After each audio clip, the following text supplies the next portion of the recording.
ধাপ বিচ্যুতি -2, শ্রেণী মধ্যমান 33 এবং শ্রেণী ব্যবধান 5 হলে অনুমিত গড় কত? তো আমরা কীভাবে সমাধান করব? আমরা আগে লিখব দেওয়া আছে, কি দেওয়া আছে? ধাপ বিচ্যুতি দেওয়া আছে। তাহলে আমরা ধাপ বিচ্যুতি কী দ্বারা প্রকাশ করি? ইউআই দ্বারা প্রকাশ করি। তো ধাপ বিচ্যুতি মান কত আছে আমাদের? -2, তাহলে নিয়ে এলাম -2। এরপরে দেওয়া আছে শ্রেণী মধ্যমান। শ্রেণী মধ্যমানকে কী দ্বারা প্রকাশ করি আমরা?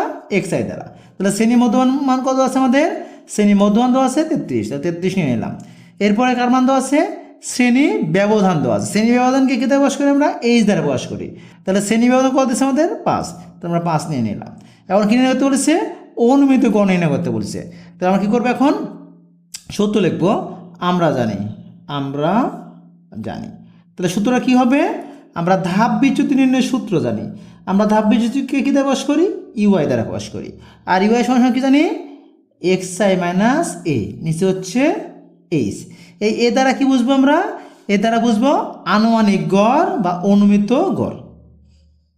তাহলে ইউআই এর মানটা বসিয়ে দিই। তাহলে ইউআই দ্বারা কি বুঝি? ধাপ বিচ্যুতি বুঝি। দেখো তো ধাপ বিচ্যুতি কত দিচ্ছে আমাদের? -2 দিছে, বসিয়ে দিলাম -2 সমান এক্সআই। তাহলে এক্সআই মান কত? শ্রেণী মধ্যমান এক্সআই কত দিচ্ছে আমাদের? 33। তাহলে 33 আমরা বসিয়ে দিলাম। এই মাইনাস এ এর মানটা বের করবো। এই এটারে আমরা বলি অনুমিত গড় বা আনুমানিক গড়। এইচ দ্বারা কি বুঝি আমরা? শ্রেণীব্যাপ্তি। দেখো তো শ্রেণীব্যাপ্তি বা শ্রেণী ব্যবধান কত আছে আমাদের? 5 দেওয়া আছে। তাহলে এইচ জায়গায় আমরা 5 বসিয়ে দিলাম। দেখো এই 5টা দেখো নিচে আছে, মানে ভাগ অবস্থায় আছে।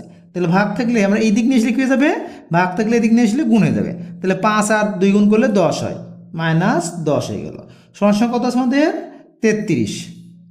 মাইনাস কত আছে আমাদের? কত? -এ। তাহলে -এ যদি বাম দিক নিয়ে এসে কী হয়ে যাবে? তাহলে এই মাইনাস বামে নিয়ে আসলে হয়ে যাবে প্লাস। আর এই -10কে যদি ডান দিক নিয়ে যায় কী হয়ে যাবে? তাহলে আমরা এই -10 ডান দিক নিয়ে গেলাম, তাহলে +10 হয়ে গেল। 33 আমরা যা থেকে দিলাম। সুতরাং এ সমান এই 33 সাথে 10 যোগ করলে কত পাবো আমরা? 33 সাথে 10 যোগ করলে পাবো 43। তাহলে আমরা এই অনুমিত গড়, তাহলে অনুমিত গড় কত পেলাম আমরা? 43 পেলাম। এই অনুমিত গড়ের একটা নাম কি আছে? আনুমানিক গড়। আর এই আনুমানিক গড় বা অনুমিত গড়কে আমরা এ দ্বারা প্রকাশ করি। তাহলে এর মান কত হলো? 43।